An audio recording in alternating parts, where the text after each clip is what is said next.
Ya, jadi pada prinsipnya tadi kami sudah memaparkan semua terkait kejadian yang sebenarnya atas tragedi yang dialami oleh Bank Sentris. Kalau kami mengatakan ini tragedi, kenapa? Sebenarnya Bank Sentris itu tidak pernah menerima uang 1 rupiah pun dari Bank Indonesia, karena ini bukan bantuan likuiditas, tetapi perjanjian jual beli promis. Nah, sehingga tadi kami sudah jelaskan semua, kami paparkan semua di kantor di ruangan utama KPKN.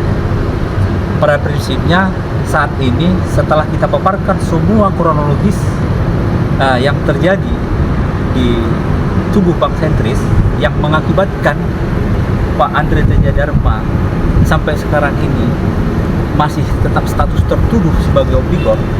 Setelah kami paparkan semua, baru sudah mulai paham. Kenapa baru sekarang? Karena selama ini kami tidak pernah dapat informasi itu secara gamblang. Tadi kami sudah mengatakan bahwa sebenarnya kami sudah sering membuat surat, bahkan ke Menko Polhukam pun kami sudah ke sana.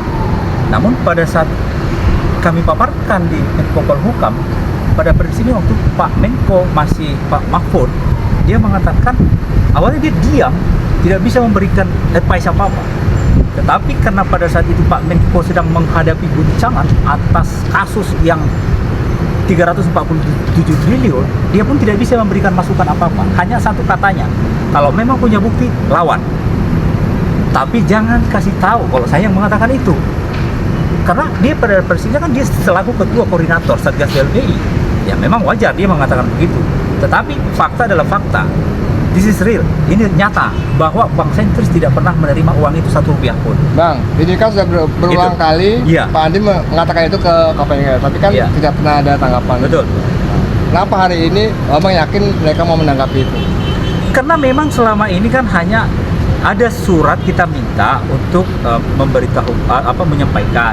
Namun kan karena pada saat itu entah alasan apapun itu mereka tidak pernah mau, karena hanya selalu prinsip kami hanya menjalankan tugas. Kami hanya menjalankan tugas dari pimpinan. Nah, itu selalu alasannya selama ini. Namun karena atas perlawanan yang kita lakukan, atas rencana pelaksanaan eksekusi terhadap rumah, nah ini kan sudah hampir boleh dikatakan sudah titik nadir. Karena tinggal itu satu-satunya. Maka oleh Pak Andre Teja Dharma selaku pemilik saham yang tidak pernah menerima kucuran dana itu, baik Bank Sentris secara perusahaan, baik Pak Andre Teja Dharma secara pribadi, dan aset itu tidak pernah dijaminkan, tidak pernah dibuat sebagai jaminan atas perjanjian promis dulu. Tapi ingat, ini harus dicatat, bukan dana BLBI, tetapi ini adalah jual beli dengan agunan, jual beli promis dengan agunan. Nah, agunan promis nasabah dan dengan ditambah tanah seluas 452 hektar. Nah, seandainya benar Bank BI pun menerima, Bank Sentris Internasional menerima aliran dana itu yang tadi saya sampaikan bahwa itu adalah jual beli, bukan, sekali lagi, bukan dana BLBI, tetapi ini adalah jual beli promis. Seandainya benar turun dana itu dari BI ke Bank Sentris, maka yang menjadi penanggung itu adalah Bank Sentris melalui agunan yang diberikan tadi. Sehingga pada saat itu terjadi, maka selesailah persoalan. Karena ada agunan yang ada di tangan BI. Sampai saat ini, BI tidak pernah mau memberitahukan di mana itu agunan itu sekarang. Karena melalui BPPN, dalam hal ini sekarang PUPN, mengatakan tidak ada sampai sekarang. Padahal ada akte 4647 yang jelas di situ dikatakan ada jaminan. Itu loh. Bang, artinya terima tidak terima, Pak itu tidak bisa ditagih, Bang ya. Kalau seandainya diterima, kan tadi sudah mengatakan, seandainya Bank Sentris menerima, maka yang menjadi agunan itulah, agunan tadi itulah yang harus disita, yaitu tanah seluas 452 hektar dan promis nasabah tadi. Itu yang harus disita, bukan Pak, bukan Bank Sentris lagi, apalagi Pak Andre Teja Dharma. Itu sudah sangat jauh lah. Makanya saya bilang, makanya dari ini tragedi sebenarnya ya.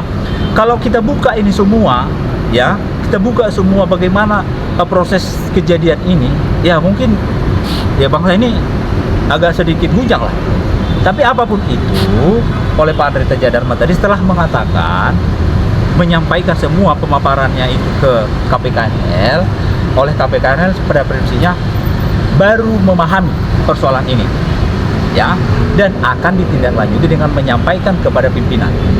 Memang mereka kan ujung tombaknya, tidak bisa langsung ambil keputusan saat ini, tetapi mereka tetap akan kooperatif menyampaikan. Artinya ini kan aduan dari korban. Kalau kami bilang ini korban diskriminasi.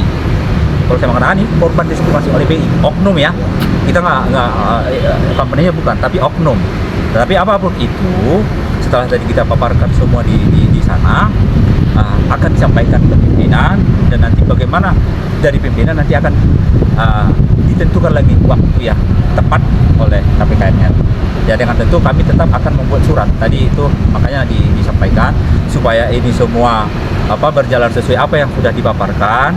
Mohon supaya nanti pada saat meminta surat audiensi kembali dengan pimpinan tertingginya mereka, KPKNL itu, mohon supaya dibuat juga secara rinci bukti-bukti semua atas apa yang sudah kami paparkan tadi. Di situ ada bukti bahwa bukti 4647 itu apabila memang benar uang itu diterima BI, maka yang menjadi hak tanggungan untuk melunasi uang itu kalau memang benar ada. Tapi ini kan tidak ada. Walaupun tidak ada, tapi sampai saat ini jaminan itu nggak pernah diberikan, dan nasabah itu promis nasabah itu sampai sekarang tidak jelas. Nah, itu kemana semua? Dan uang yang keluar dari BI selama ini sebenarnya kemana? Nah, itu sebenarnya yang harus dilacak. Kemana uang yang dikeluarkan oleh BI? Gitu kan? Kalau KPKNL kan mengatakan bahwa Bank Sentris menerima. Tapi atas bukti tadi yang sudah kami paparkan, bukan Bank Sentris Internasional yang menerima dana itu, tetapi PT Sentris Bank Internasional. Itu dicatat. Bukan Bank Sentris Internasional. Kalau Bank Sentris Internasional, ya betul. Pemilik sahamnya adalah salah satunya Pak Andre Teja Dharma. Tetapi di Sentris Bank Internasional kita nggak tahu siapa pemilik International saham. Bank. Sentris International Bank. Kita tidak tahu siapa pemilik saham, pemegang sahamnya itu. Dan di situ dijelaskan ya, dalam bukti audit dari BPK mengatakan bahwa yang menerima itu adalah Sentris International Bank, bukan Bank Sentris Nasional, gitu loh. Dan nomor akunnya pun sangat jelas. Kalau yang di nomor akunnya Bank Sentris Internasional yang pemegang sahamnya Pak Andre Teja Dharma itu ujungnya itu ya 3 angka di ujung itu 016. Sementara di dalam tanda kutip kami mengatakan itu Bank Sentris palsu ya. Yang tadi saya katakan itu nomor rekeningnya 000. Itu sudah sangat, tapi memang hampir mirip. Sengaja dibuat hampir mirip supaya seolah-olah ini adalah bank selaku pemilik sahamnya itu adalah Pak Andre Teja Dharma gitu. Jadi di situ tadi udah jelas kami paparkan semua, dan pada prinsipnya mereka baru paham. Karena ya ini kan proses perjalanan kasus ini kan sudah 26 tahun. Ya. Nah, di mana di sini kan pejabatnya pun kan silih berganti. Sehingga pada saat sebelum dia berganti memberikan semua dokumen-dokumen kepada pejabat baru kan belum tentu lengkap semua. Oke, dan Bang, itu mereka buktikan. Ketemu dengan siapa Bang di KPK? Pak Rofi Purnomo. Iya. Sendiri atau dengan timnya? Dengan timnya. Ada dengan legalnya juga gitu. Jadi kita tadi udah paparkan semua dengan gamblang ya, dengan harapan dari pihak KPK ini memang tadi tetap akan disampaikan ke atas supaya ini ditindaklanjuti dengan baik dan benar.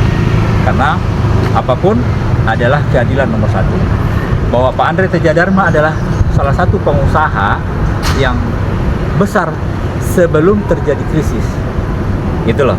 Jadi jangan dikira bahwa uang itu, anggaplah tadi misalnya diterima.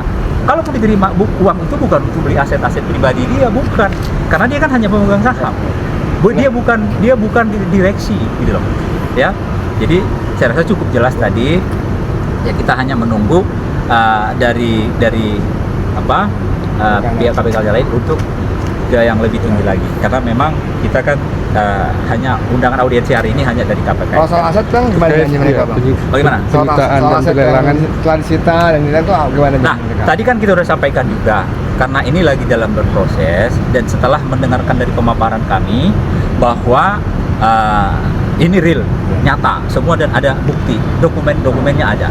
Nah, kita mau ini jangan dulu ditindaklanjuti, termasuk lelang yang akan dilaksanakan. Nah, hanya saja tadi disampaikan oleh Pak Kanwil untuk, karena ini sudah ada jadwal, nanti kami minta supaya dibuatlah surat permohonan secara resmi untuk menunda semua itu. Itu tadi hasil dari pembicaraan kami ini, dan selanjutnya nanti akan disampaikan ke pimpinan yang lebih tinggi, dan kami diminta juga untuk bersurat secara resmi. Yang lebih tinggi maksudnya Ketua Satgas DJKN. Berarti artinya ya. tidak ada lagi. Jadi tadi permintaan Bang ya. Kalau kita sudah minta supaya jangan dulu sampai nanti ada titik temunya. Saya menambahkan ya, tadi pertemuan berlangsung sangat baik sekali. Mereka menerima kita dengan ramah, bahkan mereka mensupport kita.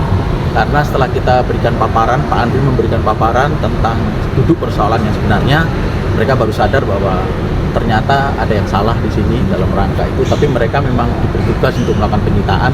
Tapi intinya setelah mendapatkan penjelasan dari kita, kemudian ada semacam kesepakatan diantaranya kita mencoba untuk itu ditunda atau mungkin dibatalkan ketika mereka melakukan pengkajian, dan semua yang kita paparkan akan dilaporkan ke pimpinannya untuk diberikan keputusan yang semoga kemudian membuka mata semuanya. Ada hasilnya. Apa jaminan mereka dari KPK ini? Jadi mereka meminta kita mengirim surat kepada DJKN tentang kronologinya dengan segala macam itu, sehingga nanti terlihat di situ bahwa kita ini sebenarnya tidak mendapatkan dana PLBI sehingga itu mereka kesalahan terjadi di situ. Karena mereka hanya menerima laporan dari kejaksaan. Iya. Jadi mereka tidak tahu duduk masalah sebenarnya. Tapi setelah kita jelaskan, mereka baru tahu. Siap. Terima kasih. Ya, Oke, terima kasih Pak.